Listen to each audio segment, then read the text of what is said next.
Bismillahirrahmanirrahim.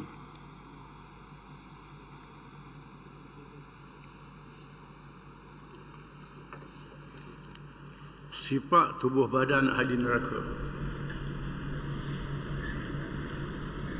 Di antara perkara yang berkait dengan beriman kepada hari akhirat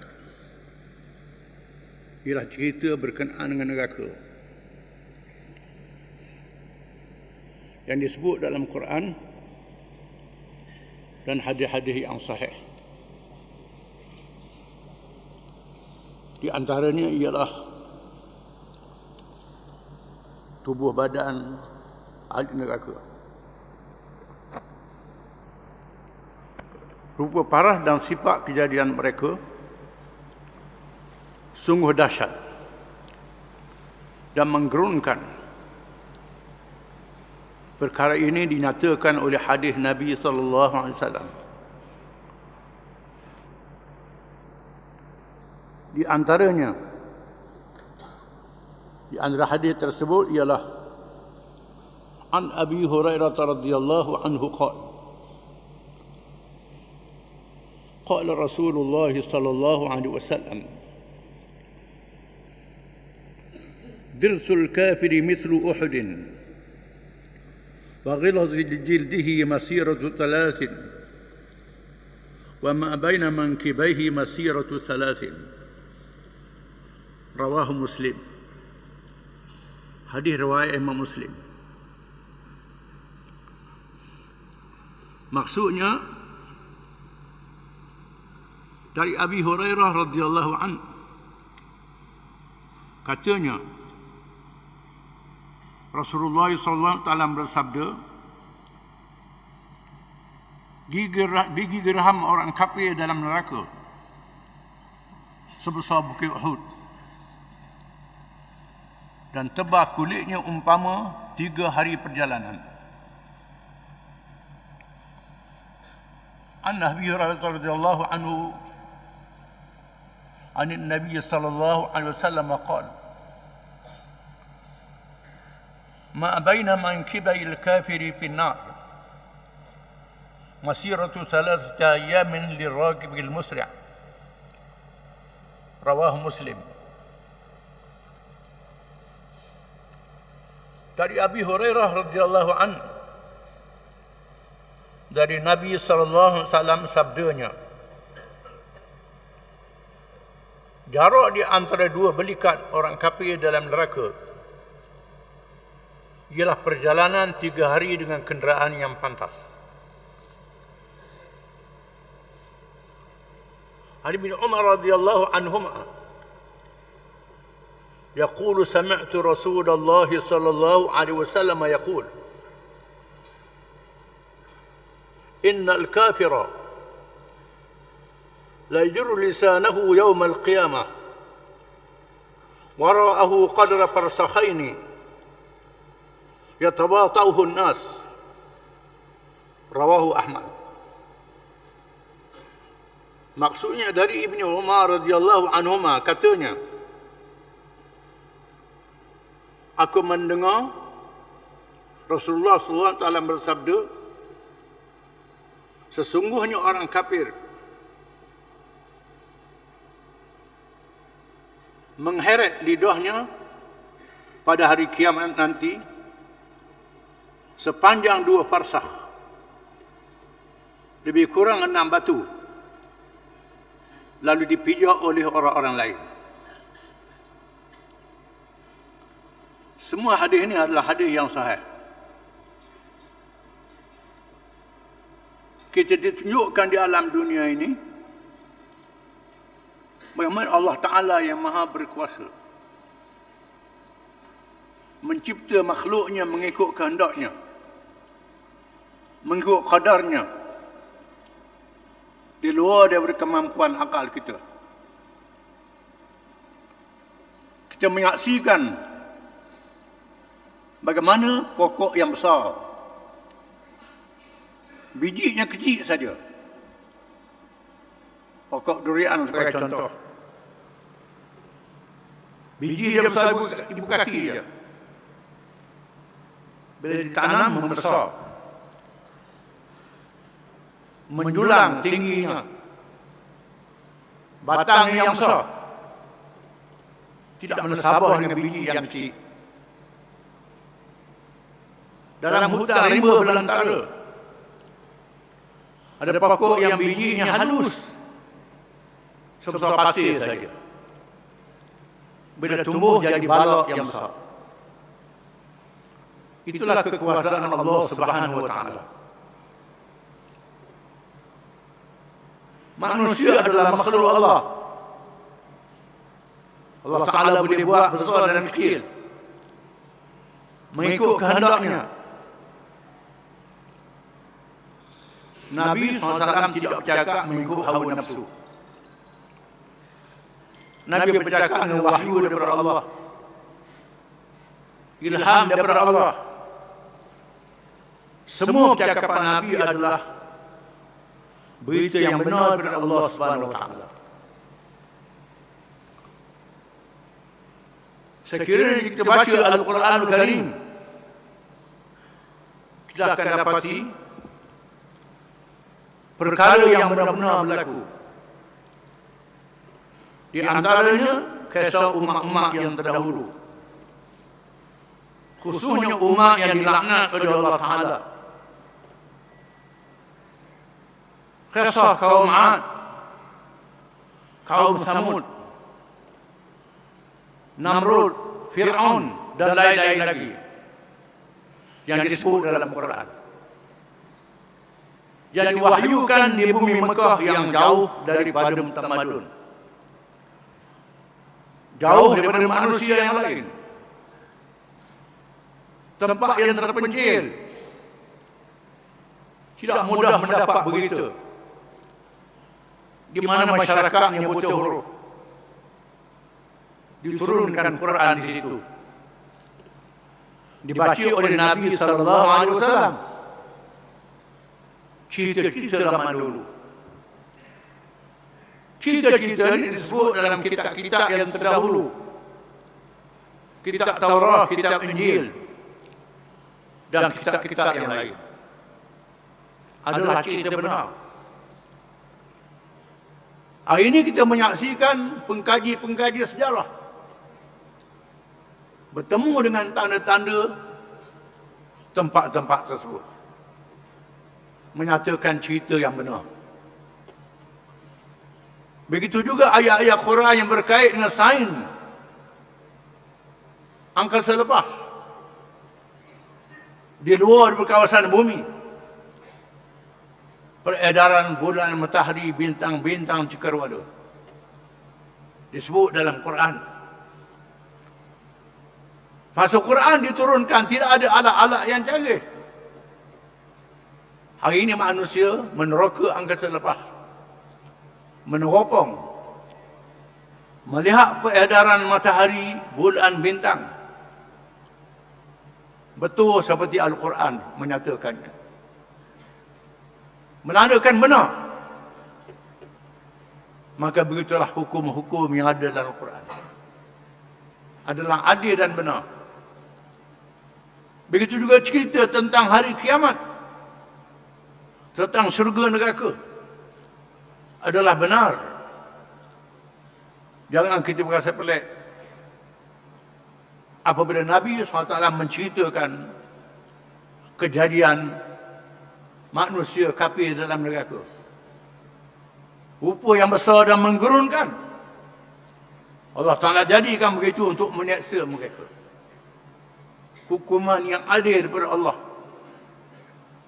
Setelah dia punya akal fikiran, berfikir, diutuskan Rasul yang benar, Rasul yang amanah, yang berani menyampaikan, yang bijak. Di mana manusia di zaman lahirnya Rasul itu melihat sifat Rasul di hadapan mata mereka sendiri. Rasul-Rasul adalah orang yang benar, orang yang baik, diakui oleh umatnya di zamannya. Maka apa yang dicerita adalah benar. Adapun kita yang berada di akhir zaman ini, dia beritahu melalui riwayat yang mutawatir dan sahih. Sahih dan mutawatir. Sahih dengan makna mereka yang meriwayatkan ini turun-temurun. Orang yang adil, dengan makna tidak mengerjakan dosa yang besar. Yang tidak fasik. Yang tinggi maruahnya. Mempunyai ingatan yang kuat, yang tidak pelupa. Ditulis riwayatnya itu. Diriwayatkan oleh jumlah yang ramai. Disebut mutawatir. Mutawatir ialah orang yang meriwayatkannya ramai. Kalau meriwayatkannya seorang disebut ahad. Hadis ahad diriwayatkan oleh seorang saja. Kalau mengingkarinya, fasik, jahat. Tak sapa kepada kufur. Tetapi yang mutawatir meriwayatkannya jumlah yang ramai, kita tidak boleh menafikannya sekali-kali. Dalam mazhab Ahlussunnah wal Jamaah, yang paling sahih ialah riwayat Bukhari dan Muslim dan ulama-ulama hadis yang lain. Dianggap sebagai riwayat yang sahih. Imam-imam hadis ini menakalkan hadis-hadis yang sahih mengikut hafalan dan catatan yang ditulis. Kita menyaksikan zaman kemajuan ilmu. Ilmu-ilmu yang diriwayat ditulis dalam kitab-kitab yang muktabar. Bila kita mendengar, kita mesti percaya inilah satu cara yang benar, perkara yang benar. Allah Ta'ala memberi amaran kepada manusia dalam tempoh masa yang cukup. Kepada yang berakal, yang mukallaf. Mereka yang tak berakal, dimaaf oleh Allah Ta'ala. Orang yang tinggal di pendalaman yang jauh, dimaaf oleh Allah Ta'ala kerana kejahilannya. Adapun mereka yang berada di tengah masyarakat, yang berilmu, mesti percaya dengan riwayat-riwayat ini. Wallahu a'lam.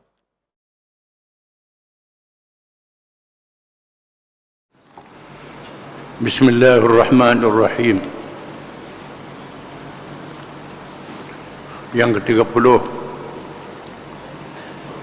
kaum wanita menjadi ahli neraka paling ramai.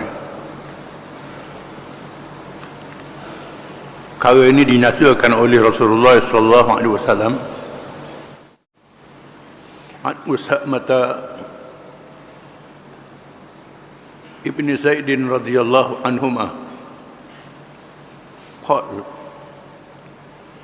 قال رسول الله صلى الله عليه وسلم قمت على باب الجنة فإذا عامة من دخلها المساكين وإذا أصحاب الجد محبوسون إلا أصحاب النار فقد أمر بهم إلى النار وقمت على باب النار فإذا عامة من دخلها النساء رواه Muslim. Maksudnya dari Usamah bin Zaid radhiyallahu anhuma, dari Nabi sallallahu alaihi wasallam. Sabdanya, aku berdiri di pintu syurga, maka aku melihat paling ramai orang yang memasukinya ialah di kalangan orang-orang miskin dan orang-orang yang mempunyai kekayaan ditahan dahulu, tetapi ahli neraka pula diperintah supaya memasuki neraka. Dan aku berdiri di pintu neraka dan aku dapati kebanyakan orang yang memasukinya ialah orang-orang perempuan. Sabda Rasulullah sallallahu alaihi wasallam, "Ra'aitu an-nara فلم أرك اليوم منظرا قط ورأيت أكثر أهلها النساء قالوا لما يا رسول الله قال بكفرهن قيل يكفرن بالله قال يكفرن العشير ويكفرن الإحسان لو أحسنت إلى إحداهن الدهر ثم رأت منك شيئا قالت ما رأيت منك خيرا قط رواه البخاري.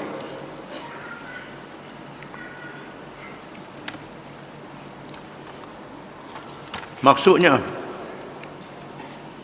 dan aku melihat neraka tiba-tiba di dalamnya.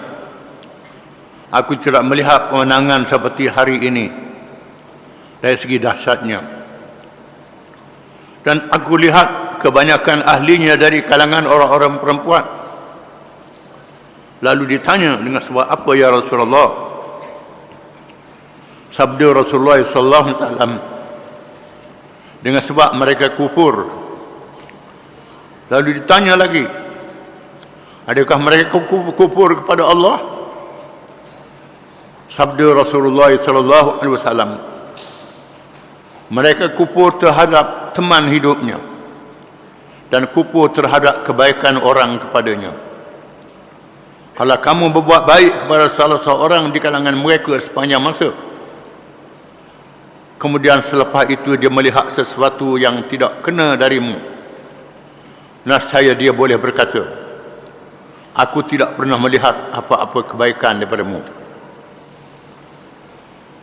Hadis ini memerlukan huraian, di mana Nabi SAW menyebut yang pertama, kebanyakan ahli syurga ialah orang-orang miskin, orang-orang yang kehidupannya susah dalam kehidupan dunia ini dan bersabar. Memang sabar diberi fadilat, termasuk sabar menghadapi kemiskinan. Bukan untuk menggalakkan kemiskinan, tidak, tetapi menggalakkan sabar itu. Orang yang sabar lebih ramai daripada orang yang bersyukur. Orang syukur tidak banyak. Wa qalilun min ibadiyas syakur, dan sedikit sahaja di kalangan hamba-hambaku orang yang bersyukur. Disebut dalam satu kisah, Sayyidina Umar bin Khattab radhiyallahu an bertawaf di Kaabah. Lalu Sayyidina Umar mendengar seorang Arabi, seorang Arab Badui berdoa dekat Kaabah, Allahumma ja'alni minal qalil, Allahumma ja'alni minal qalil, Allahumma ja'alni minal qalil. Ya Allah, ya Tuhanku, jadikan aku termasuk di kalangan orang yang sedikit. Orang yang sedikit, orang yang sedikit. Sayyidina Umar terus bertanya, kerana doa dia pelik-pelik pada orang. Mengapa mudah orang begini? Orang lain doa minta banyak, mau minta sikit. Lalu Badui itu kata, tidakkah hamil ini mendengar firman Allah Ta'ala, wa qalilun min ibadiyas syakur, dan sedikit saja kalangan hamba ku orang yang bersyukur. Orang yang bersyukur sikit. Saya minta saya masuk kalangan yang bersyukur yang sedikit itu. Memang pahala syukur lebih afdal daripada pahala sabar, tak dinafikan. Tetapi nak syukur tu payah. Bila orang tu senang hidup, orang tu tinggi pangkat, biasanya lupakan diri, tak ingat pada Tuhan. Itu perangainya. Kebanyakan manusia begitu. Dan Nabi kita SAW berdoa, antara doa Nabi, Allahumma ja'alni syakura, Allahumma ja'alni sabura, Allahumma ja'alni fi aini saghira wa fi a'yunin nasi kabira. Ya Allah, ya Tuhanku, jadikanlah aku orang yang paling bersyukur. Ya Allah, ya Tuhanku, jadikanlah aku orang yang paling sabar. Ya Allah, ya Tuhanku, mintalah aku memandang diriku sendiri ini kecil, dan orang melihat aku besar. Itu doa Nabi. Dan Nabi mempunyai kelebihan ini semua. Nabi menghadapi kesusahan hidup, walaupun dapat bahagian ghanimah, bahagian faid, dia beri pada Nabi SAW dan keluarganya. Nabi tidak menggunakan kekayaan itu untuk dirinya. Lebih banyak menolong orang, menjadikan Nabi dalam keadaan yang miskin. Miskin, hartanya banyak jadi miskin, kerana banyak semangan-semangannya. Nabi juga seorang yang bersyukur. Dia beri kepadanya kuasa memerintah negara. Kuasa memerintah negara, di mana perbendaharaan dunia duduk di bawah kuasa pemerintahan dia. Tapi Nabi bersyukur pada Allah Ta'ala. Dan Nabi seorang yang bertawaduk, yang merendah diri. Jadi semua sifat itu ada pada Nabi Sallallahu Alaihi Wasallam. Sebab mengapa orang miskin cepat masuk syurga? Kerana mereka tidak banyak disoal, harta tak banyak. Mengapa orang kaya lambat masuk syurga? Kerana disoal banyak. Disoal dari mana dia mendapat harta itu, bagaimana mendapat harta itu, dan ke mana dia membelanjakan harta itu. Dia soal banyak soalan-soalannya. Itu sebab yang menghalang mereka masuk syurga dengan cepat. Tak dinafi mereka memboleh kelebihan. Kita tidak boleh mengeluarkan zakat kalau tak ada harta, tak boleh menunaikan haji kalau tak ada harta, tak boleh menyumbang kalau tak ada harta. Jadi semua perkara itu ada kelebihan belaka. Hanya pada orang Islam saja, tak ada pada orang kafir. Kita orang Islam, kalau kita senang, kita bersyukur, kita dapat kelebihan. Kalau kita susah, kita sabar, kita dapat kelebihan. Ini hanya ada pada orang Islam saja. Yang kedua, menyebut tentang ramainya perempuan dalam neraka. Mengapa perempuan banyak masuk neraka? Memang jumlah mereka lebih ramai pada orang lelaki. Penduduk dunia ni jumlah perempuan lebih ramai pada orang lelaki. Bila sahabat tanya Rasulullah, adakah mereka masuk kerana kufur? Kufur terhadap Allah? Tidak. Mereka tak kufur terhadap Allah. Tak kufur terhadap Allah. Mereka kufurkan nikmat yang diberi oleh Allah Subhanahu Wa Taala. Ini sifat yang ada pada mereka. Kita kena faham, kufur ni makna luas dalam Quran. Dengan makna melawan, engkar, makna kufur akidah, tak percaya pada Allah Ta'ala, dengan makna kufur nikmat. Kufur nikmat, makna dia luas perkataan kufur ni. Dengar cerita ada kalangan orang supaya jangan sebut kafir, sebut tidak Islam. Itu bukan bodoh tapi tak cerdik. Tak cerdik. Dia tak memahami perkataan kufur dalam bahasa Arab. Kita kena sedar bahawa banyak kalimah-kalimah dalam Quran ni tak mampu nak diterjemah dalam bahasa lain. Kerana makna bahasa Quran ni hebat. Perkataan Allah tak boleh terjemah dengan bahasa lain. Kalau terjemah Tuhan, sempit, tak sapa masuk dia. Terjemah God, tak sapa. Terjemah Khudaya dalam bahasa Parsi, Tuhan, tak sapa. Allah ni ialah nama yang sangat hebat, lafzul jalalah. Semua nama-nama al-asma'ul husna duduk dalam perkataan Allah. Semua sifat-sifat kepujian duduk dalam Allah. Allah dengan makna dia saja yang layak beribadat kepadanya, yang diterima hukum syariatnya. Itu perkataan Allah. Perkataan yang sangat hebat, makna tak boleh terjemah dengan bahasa lain. Walaupun orang kafir sebut Allah juga, dia sebut saja je salah. Dia sebut Allah, sebutlah kalau dia nak larang. Tetapi sebutan dia tak mencapai hakikat yang sebenar dari perkataan Allah. Dia sebut Allah, tapi sembah Tuhan yang lain daripada Allah. Itu perkataan Allah. Perkataan jihad dalam bahasa Arab tak boleh terjemah dengan perang.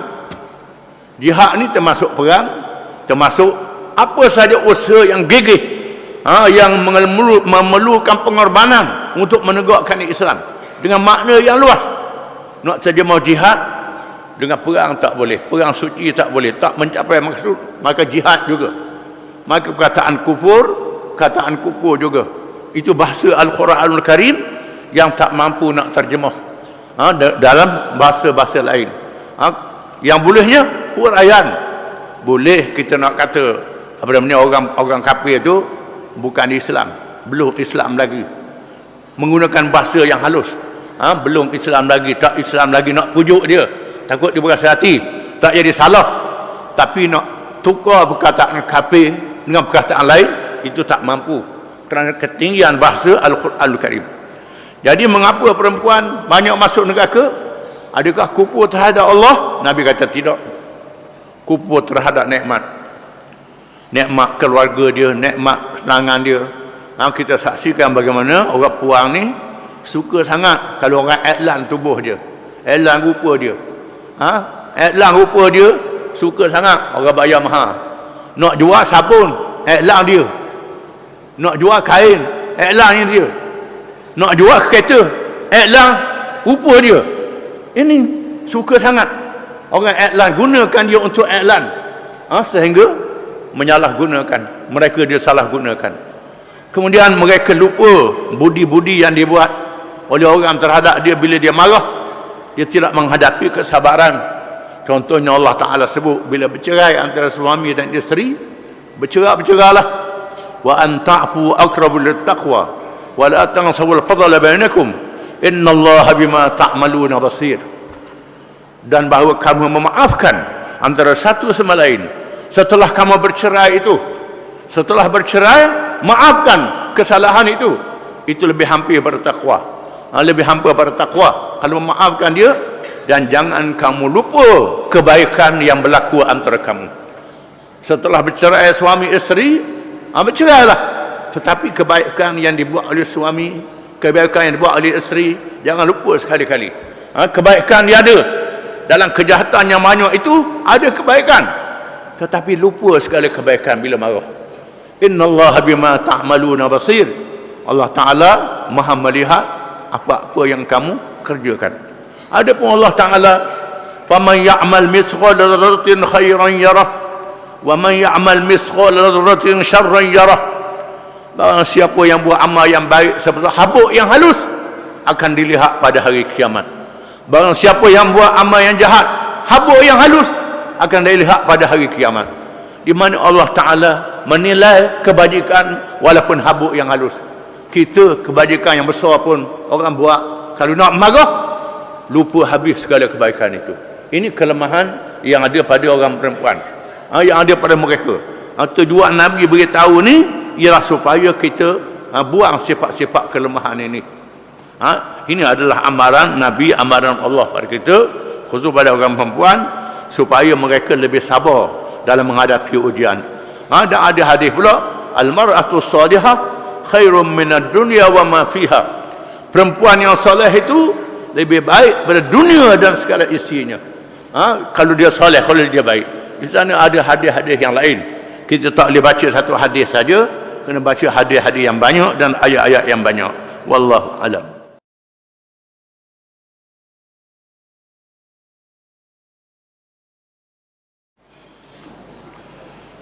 Bismillahirrahmanirrahim.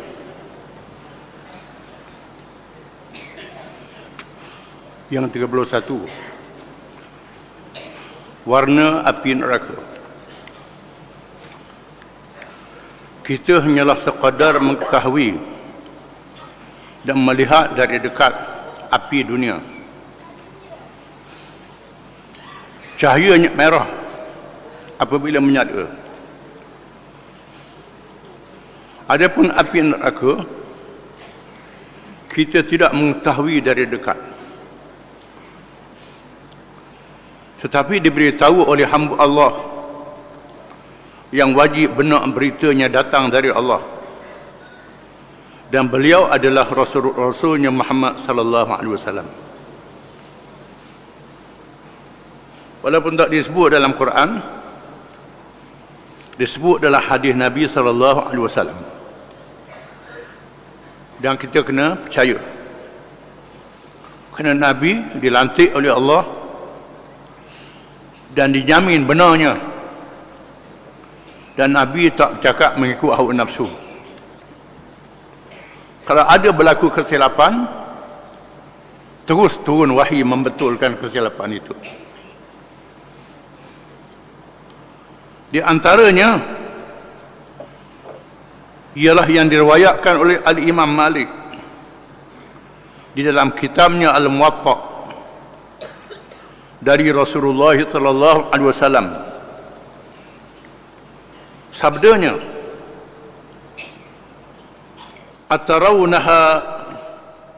Aturawnaha hamra kanarikum hadhihi lahi aswadu minal khar. Adakah kamu melihatnya? Diperlihatkan kepada kamu, yakni neraka Jahannam, merah seperti api kamu di dunia ini. Sesungguhnya ia lebih hitam daripada minyak tak. Disebut dalam hadis ini riwayat Imam Malik bin Anas radhiyallahu anhu, iaitu Imam mazhab Maliki yang mengarang kitab hadis Al-Muwatta yang terkenal sebelum adanya Sahih Bukhari dan Sahih Muslim. Imam Malik juga ialah guru pada Imam Syafi'i. Imam Syafi'i belajar dengan Imam Malik kerana Imam Malik lebih tua daripada Imam Syafi'i. Imam Malik meriwayatkan bahawa Nabi bertanya, adakah kamu diperlihatkan? Aturawnaha, adakah kamu diperlihatkan? Adakah kamu diperlihatkan, ditunjukkan kepada kamu akan api neraka merah seperti api kamu di dunia ini? Tidak begitu. Sesungguhnya ia lebih hitam daripada minyak tar, minyak yang digunakan untuk buat jalan raya. Hitam kerana terlalu dahsyat api neraka itu. Imam Malik pernah berucap, cakap manusia boleh diterima dan boleh ditolak, melainkan cakap orang yang ada dalam kubur ini ditunjuk ke arah kubur Nabi sallallahu alaihi wasallam. Imam Malik ialah imam Darul Hijrah, imam di negeri Madinah, dilahirkan di Madinah dan mengajar di Madinah. Oleh kerana diriwayatkan daripada Nabi SAW yang dijamin benarnya, maka kita kena percaya. Menurut riwayat yang lain, an Abi Hurairah radhiyallahu anhu عن النبي صلى الله عليه وسلم قال أوقد على النار 1000 سنة حتى احمرت ثم أوقد عليها 1000 سنة حتى ابيضت ثم أوقد عليها 1000 سنة حتى اسودت فهي سوداء مظلمة. رواه الترمذي. Dari Abi Hurairah radhiyallahu anhu bahawa Rasulullah sallallahu alaihi wasallam bersabda, dibakarkan api neraka itu selama 1000 tahun. Dinyalakan, dibakar selama 1000 tahun sehingga menjadi merah bernyala. Kemudian dibakar 1000 tahun lagi. 1000 tahun dibakar lagi sehingga menjadi putih. Kemudian dibakar 1000 tahun lagi sehingga menjadi hitam. Maka api neraka itu hitam lagi gelap. Hadis ini menyebutkan sifat api neraka. Wallahu a'lam.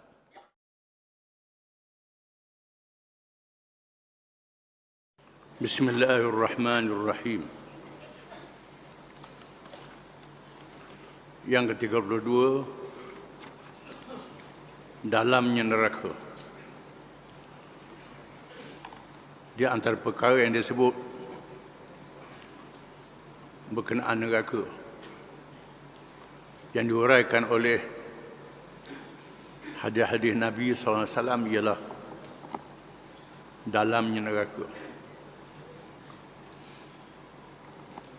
Adapun dalamnya jurang neraka itu dinyatakan oleh hadis berikut. An Abi Hurairah radhiyallahu anhu qala kunna ma'a Rasulillah sallallahu alaihi wasallam id sami'a wajbah faqala an-nabiy sallallahu alaihi wasallam tadruna ma hadha qala qulna Allah wa rasuluhu alam قال هذا حجر رمي به في النار منذ 70 خريفا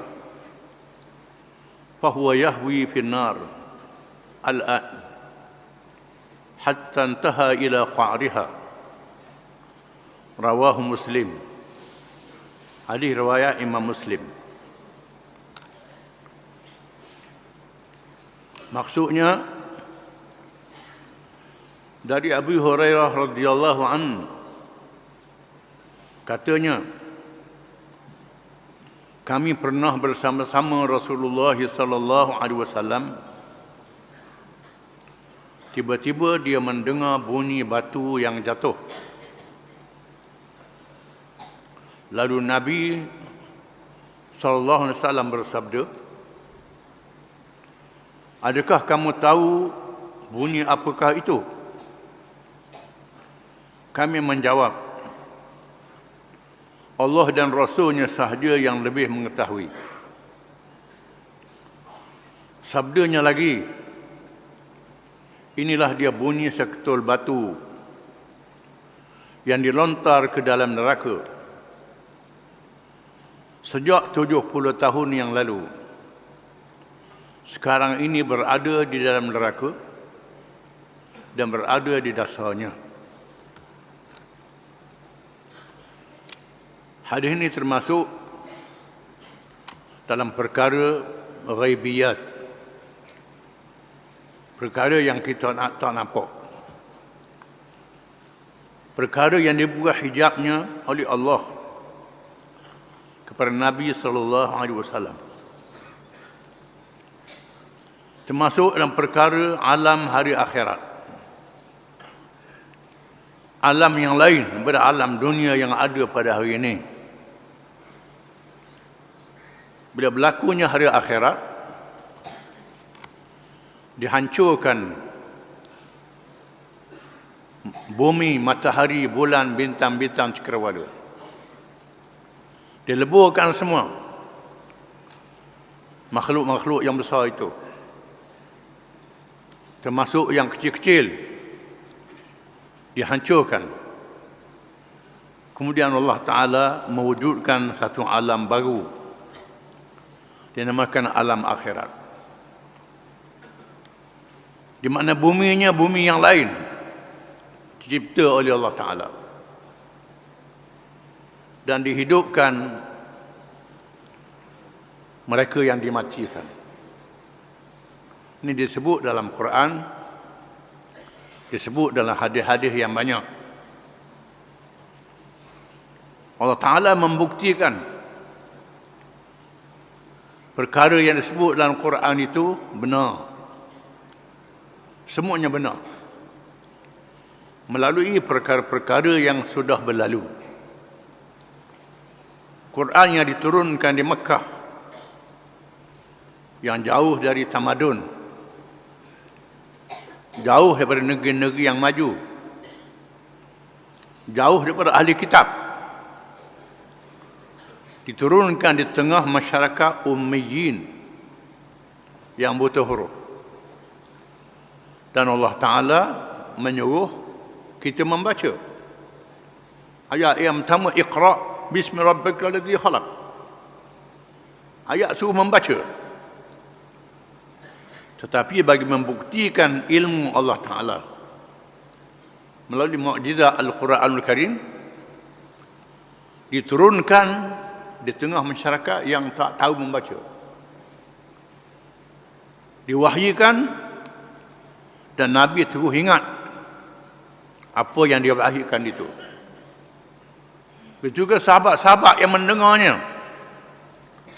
dia beri ingatan yang kuat. Kerana mereka tak banyak tengok benda-benda yang karut, tempat yang kosong. Diturunkan di Mekah, diturunkan di Madinah. Di Madinah ada ulama-ulama Yahudi ahli kitab yang membaca kitab-kitab zaman dahulu. Sahifah-sahifah dan kitab-kitab yang diturunkan kepada rasul-rasul zaman dahulu alaihimus salatu wassalam. Sama ada yang ditulis ataupun yang dihafal. Sebahagian ilmu dipelihara. Quran mengesahkan peristiwa yang berlaku dalam dunia sebelum Adam, selepas Adam. Sebahagiannya dicatat dalam kitab-kitab. Diketahui melalui riwayat-riwayat yang sahih. Ditinggalkan tanda-tanda yang masih ada.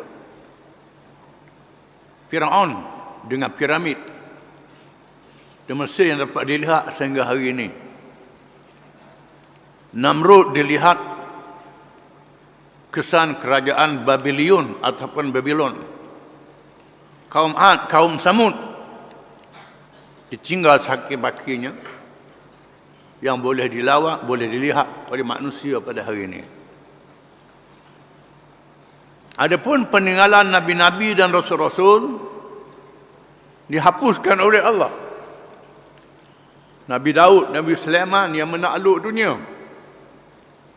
Bangunan-bangunan yang didirikan oleh makhluk, bukan sahaja manusia, jin, diperintah oleh Nabi Sulaiman, dihapuskan oleh Allah. Adapun makhluk, bangunan yang didirikan oleh kerajaan-kerajaan yang menentang Allah dikekalkan, dilihat. Rasul-rasul meninggalkan ilmu. Golongan jahiliyah meninggalkan benda-benda. Quran diturunkan dan dibaca di hadapan orang-orang Yahudi. Ulama-ulama Yahudi yang ikhlas, ulama-ulama Kristian yang ikhlas masuk Islam. Yang tak ikhlas tak masuk Islam dan lawan Islam. Di mana yang ikhlas ini mengetahui semua perkara yang disebut dalam Quran adalah benar. Dan hari ini manusia pula mengkaji angkasa lepas.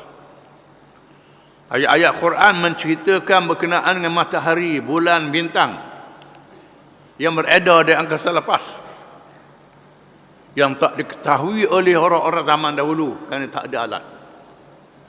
Sekarang ni ada alat-alat boleh meneropong melihat peredaran matahari, bulan, bintang. Dia dapati apa yang Quran sebut adalah benar. Betul. Tidak ada yang salah.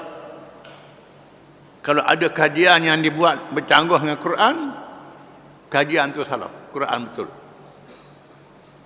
Contohnya satu ayat dalam surah Yasin yang kita baca. Wasyamsu tajri li mustaqarrin laha. Matahari beredar, berjalan mengikut tempat yang ditetapkan oleh Allah.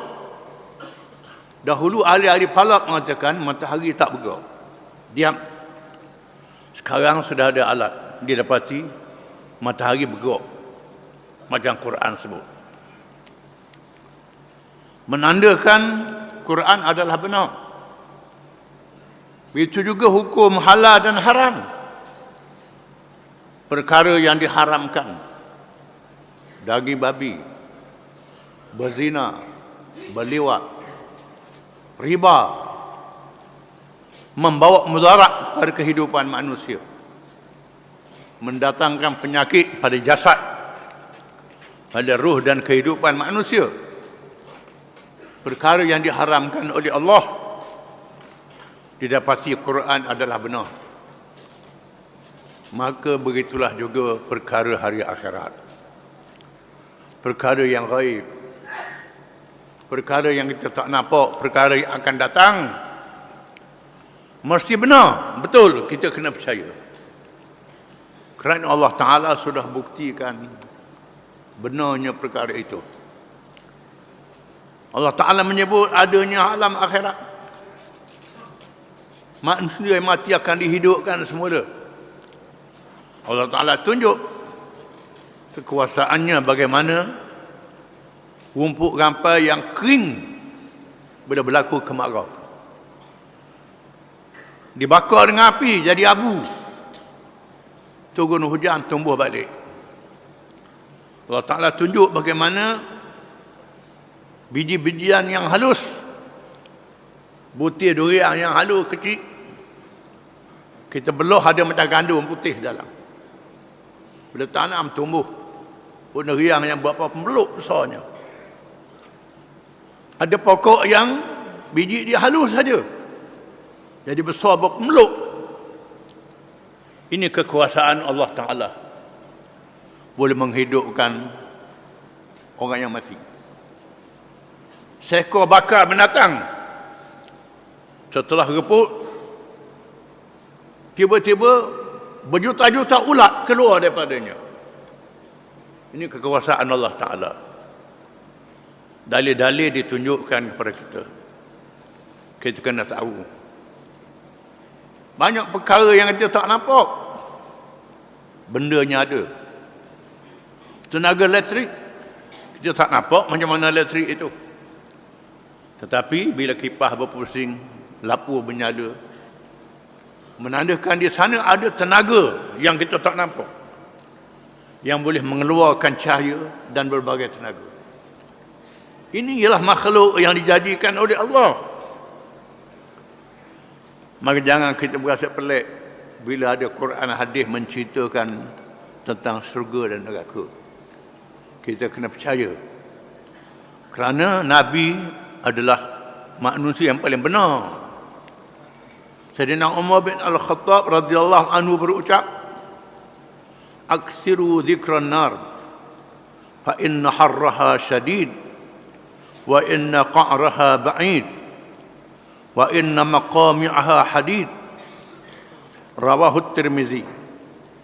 Maksudnya, banyakkan ingat kepada neraka, di mana panasnya dahsyat, dasarnya sangat dalam, dan pemukulnya besi. Ini ucapan Sayyidina Umar. Pemukul neraka itu besi. Kalau kepala kita mana keras dengan besi. Ni disebut neraka mempunyai berbagai nama sebagaimana di dalam Al-Quranul Karim. Neraka mempunyai nama-nama. Firman Allah Ta'ala, "Wa inna jahannama la maw'iduhum ajma'in laha sab'atu abwabin likulli babin minhum juz'un maqsum." Suratul Hijr ayat 43 hingga 44. Maksudnya, dan sesungguhnya neraka Jahannam itu adalah tempat yang telah diberi amaran kepada mereka semuanya. Neraka itu mempunyai 7 pintu. Tiap-tiap pintu telah ditetapkan untuk golongan tertentu dari mereka. Quran mengatakan neraka ada 7 pintu. Tiap-tiap pintu ditentukan kepada mereka yang mengerjakan dosa-dosa yang tertentu. Nama-nama neraka. Nama-nama neraka yang disebut dalam Al-Quran ialah Jahannam, Laz'a, Al-Hutamah, As-Sa'ir, Saqar, Jahim, dan Al-Hawiyah. Itu 7 neraka disebut dalam Al-Quranul Karim. Faedah disebut dalam suatu hadis yang sahih, yang dhaif pun ada campur, di mana dalam masalah at-targhib wa tarhib, menggalakkan dan memberi amaran, boleh pakai hadis yang dhaif, apalagi hadis yang sahih. Jangan kira hadis dhaif ke sahih ke, kalau cerita neraka, hal syurga, kita pakai hadis-hadisnya. Kita nak menghujahkan hukum, mesti hadis yang sahih, yang hasan. Hadis dhaif tak boleh hujah dalam masalah hukum. Tetapi dalam masalah mengingatkan diri, hadis dhaif dipakai. Kadang-kadang hadis tu dhaif dari segi orang yang meriwayat, maknanya sahih. Sebab sekarang ni ada orang yang nak tunjuk agah, tahu sangat bab hadis ni. Hak ni dhaif, hak ni maudhu', ni dhaif, ni maudhu'. Dia kira orang-orang yang meriwayat tu.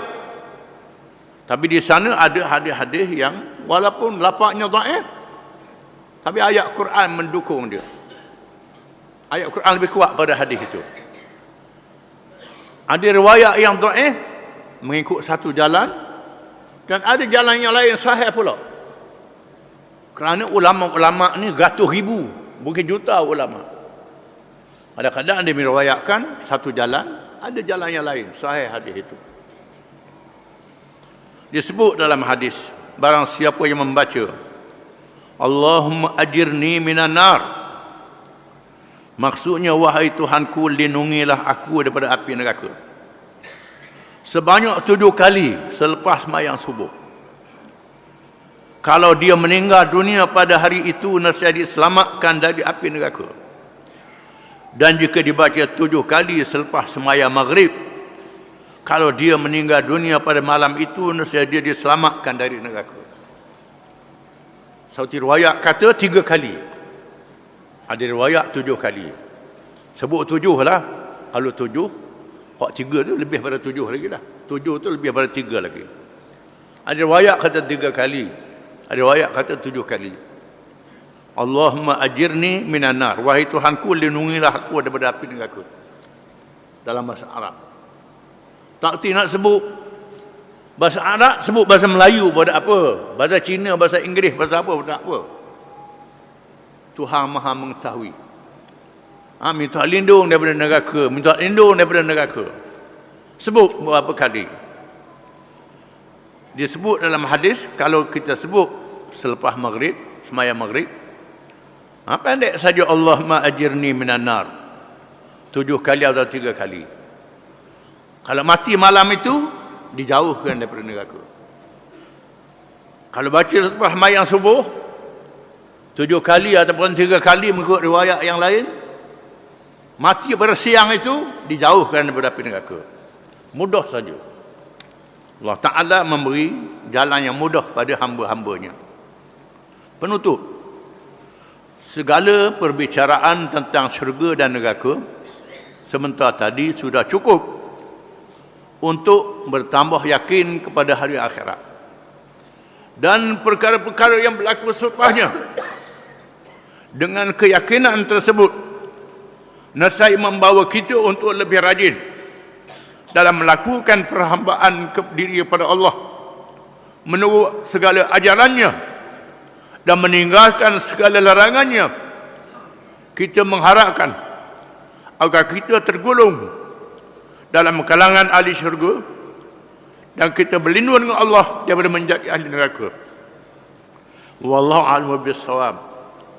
Allahumma inna nas'aluka ridha'aka wal jannah wa na'udzubika min sakhatika wan nar.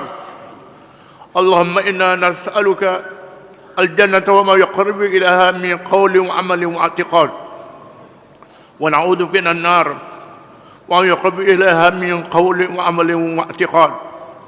Rabbana atina fid dunya hasanah wa fil akhirati hasanah wa qina adzaban nar. Ya Allah, ya Tuhan kami, sesungguhnya kami memohon kepadamu keredaanmu dan syurga, dan kami berlindung denganmu daripada kemurkaanmu dan neraka. Ya Allah, ya Tuhan kami memohon kepadamu syurga dan apa yang menghampirkan kepadanya daripada perkataan, amalan dan i'tiqad, kepercayaan. Dan kami berlindung denganmu daripada api neraka dan apa yang menghampirkan kepadanya daripada perkataan, amalan dan i'tiqad, kepercayaan. Rabbana atina fid dunya hasanah Wahai Tuhan kami, kurnia pada kami di dunia ini baik. Wa fil akhirati hasanah, dan di akhirat juga baik. Wa qina adzabannar, dan peliharalah kami semua dari azab neraka. Wa sallallahu ala sayyidina Muhammad wa ala alihi wa sahbihi ajma'in. Walhamdulillah rabbil alamin. Ini kita baca pada bab qada dan qadar.